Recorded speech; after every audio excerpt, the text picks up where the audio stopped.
రోజు గుడివాడలో గడప గడపకి తిరుగుతుంది. నన్ను కూడా రమ్మని ఆహ్వానించింది.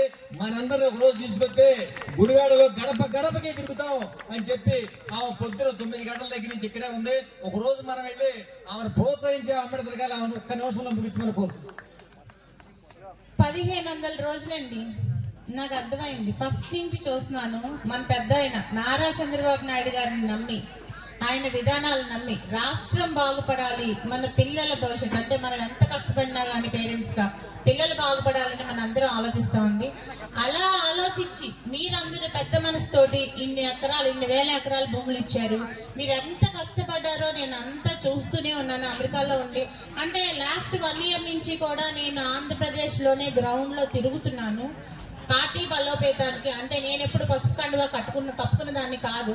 ప్రజలు ఏ రకంగా బాధలు పడుతున్నారు, వ్యవస్థలు అలా నిర్వీర్యం అయిపోతున్నాయి ఈ ప్రభుత్వంలో అనే దాన్ని స్పందించి నా వంతు నేను జన్మభూమికి రుణం తీర్చుకోవాలి అని చెప్పి వచ్చి తిరుగుతూ ఉన్నాను సంవత్సరం నుంచి.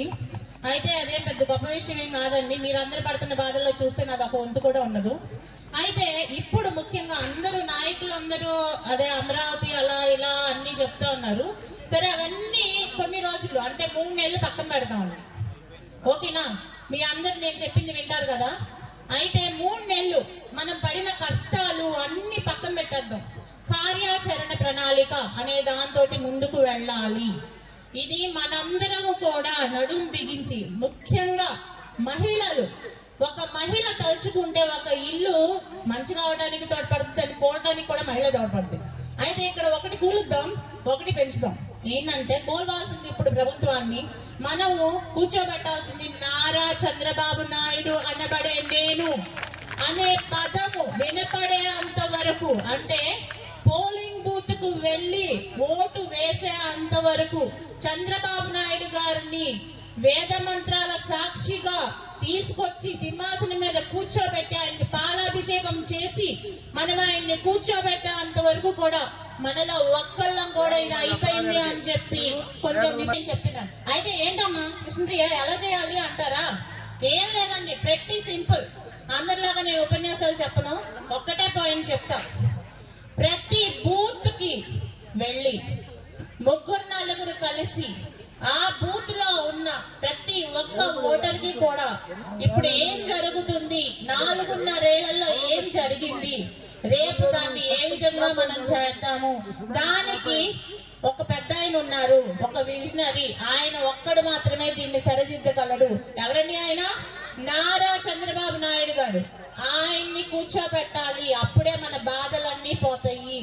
బాబు రావాలి, మన జీవితాలు బాగుపడాలి అనే నిదానంతో ఒక రణబేరిలాగా రేపు వచ్చే కురుక్షేత్ర సంగ్రామానికి ప్రతి ఒక్కళ్ళు కూడా అయ్యా చంద్రబాబు నాయుడు గారే చేస్తారంటే ఆయన ఒక్కళ్ళు 18 గంటలు 20 గంటలు కష్టపడినంత మాత్రాన విజయం అనేది రాదండి.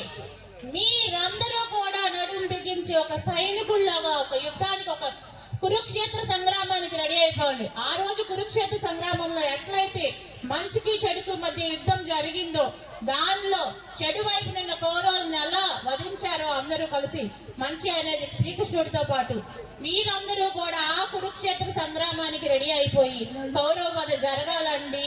రామరాజ్యం, చంద్రన్న రాజ్యం రావాలి. అప్పుడే మనందరి జీవితాలు బాగుపడతాయి. ప్రతి ఒక్కళ్ళు కూడా బూత్ లెవెల్లో పనిచేయాలండి. ఓటర్లకు అవగాహన కల్పించాలి. థ్యాంక్ యూ అండి. చెప్పినందుకు ఇంత చక్కగా విన్నందుకు చాలా థ్యాంక్స్. ఈ అవకాశం కల్పించినందుకు అమరావతి జేఏసీ కమిటీకి నేను తలకాయ నుంచి నమస్కారాలు చెప్తానండి. మీ అందరి కష్టము ఫలించాలి, బాబు గారు రావాలి. Thank you.